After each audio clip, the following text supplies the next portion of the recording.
रात के ठीक 11 बज रहे थे। जेठ का महीना अपने पूरे ताप पर था।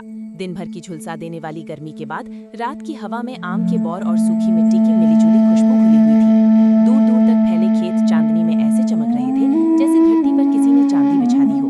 पूरे गांव में अजीब सा सन्नाटा पसरा था।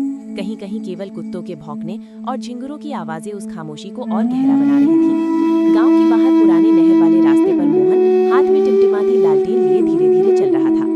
उसकी आंखों में नींद नहीं बल्कि चिंता थी। गेहूं की फसल पूरी तरह पक चुकी थी और पिछले कुछ दिनों से आसपास के गांवों में खेतों में आग लगने की खबरें लगातार फैल रही थीं। जब मोहन अपने खेत के पास पहुंचा तो उसने देखा कि मचान के नीचे छोटी सी आग जल रही थी। उसके पास उसके दोस्त भीमा और किशन बैठे हुए थे। दोनों के चेहरे पर बेचैनी साफ दिखाई दे रही थी। अरे तुम दोनों अभी तक जाग रहे हो? ऐसा क्या डर बैठ गया है जो घर तक नहीं जाने दे रहा?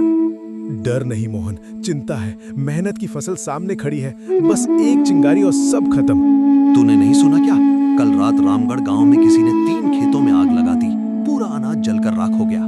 मोहन ने गहरी सांस ली और मचान के पास बैठ गया। आग की हल्की रोशनी उनके चेहरों पर पड़ रही थी। हवा धीरे धीरे ठंडी होने लगी थी, लेकिन तीनों के मन में डर की तपिश बढ़ती जा रही थी। जो मेहनत किसान अपने खेत में करता है ना, वो कोई नहीं समझ सकता। अगर ये फसल जल गई तो पूरा साल बर्बाद हो जाएगा। इसलिए तो आज रात पहरा देना जरूरी है। मुझे गांव की हवा ठीक नहीं लग रही। तभी अचानक खेत के दक्षिणी कोने से सूखी घास दबने की आवाज आई। तीनों एकदम चौकन्ने हो गए। मोहन ने लालटेन ऊंची की। दूर खेत के बीचों बीच एक काला कुत्ता खड़ा दिखाई दिया। उसकी आंखें अंधेरे में लाल चमक रही थीं। ये कुत्ता इस समय यहाँ क्या कर रहा है? जा मोहन, इसे भगा, नहीं तो फसल खराब करेगा। मोहन लाठी लेकर धीरे धीरे उस कुत्ते की तरफ बढ़ा, लेकिन जैसे ही वो पास पहुंचा, कुत्ता अचानक खेत के बीच दौड़ा और धुएं की तरह गायब हो गया। मोहन के कदम वहीं रुक गए। उसके हाथ का मैंने अपनी आंखों से देखा, वो यहीं था, फिर अचानक गायब हो गया। मैंने कहा था ना, ये जगह ठीक नहीं है। डर फैलाना बंद करो, जरूर कोई भ्रम होगा। तीनों फिर से मचान के पास आकर बैठ गए, लेकिन अब उनके चेहरों पर पहले जैसी हिम्मत नहीं थी। अचानक तेज हवा चलने लगी। खेत की बालियां जोर जोर से हिलने लगी। तभी उसी जगह एक सफेद घोड़ा दिखाई दिया। उसकी आंखें जलते अंगारों जैसी थीं। वो धीरे धीरे खेत के बीच चल रहा था। हे भगवान, अब ये क्या है? इस बार हम तीनों साथ चलेंगे। तीनों लाठियां लेकर आगे बढ़े। जैसे जैसे वे घोड़े के करीब पहुंचे, हवा और ठंडी होती गई। अचानक घोड़ा रुक गया। उसकी गर्दन धीरे धीरे घूमी। अगले ही पल उसका शरीर धुएं में बदलने लगा। काला धुआं हवा में फैल गया और उसके बीच से एक बूढ़े आदमी की आकृति उभरी। उसकी आंखें जल रही थीं और शरीर आधा जला हुआ था। क्यों पहरा दे रहे हो? इस गांव का कोई खेत अब नहीं बचेगा। कौन हो तुम? मैं हरिराम हूँ, इसी गांव का किसान। 15 साल पहले मेरी फसल में आग लगा दी गई थी।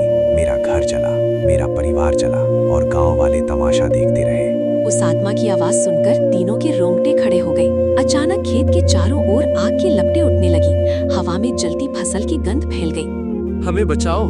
जब मैं जिंदा जल रहा था तब मुझे बचाने कौन आया था?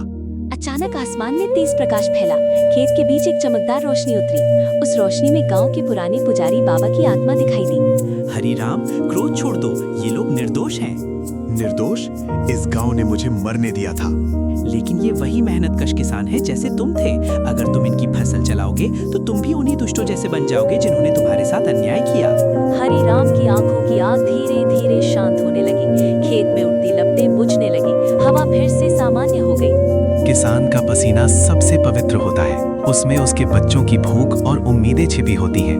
मैं बस अपना दर्द भूल नहीं पाया। हरिराम की आत्मा धीरे धीरे धुएं में बदलने लगी। कुछ ही पल बाबा, अगर आप नहीं आते तो आज सब खत्म हो जाता। याद रखना बेटा, मेहनत की कमाई की रक्षा ऊपर वाला खुद करता है। बस इंसान का दिल साफ होना चाहिए।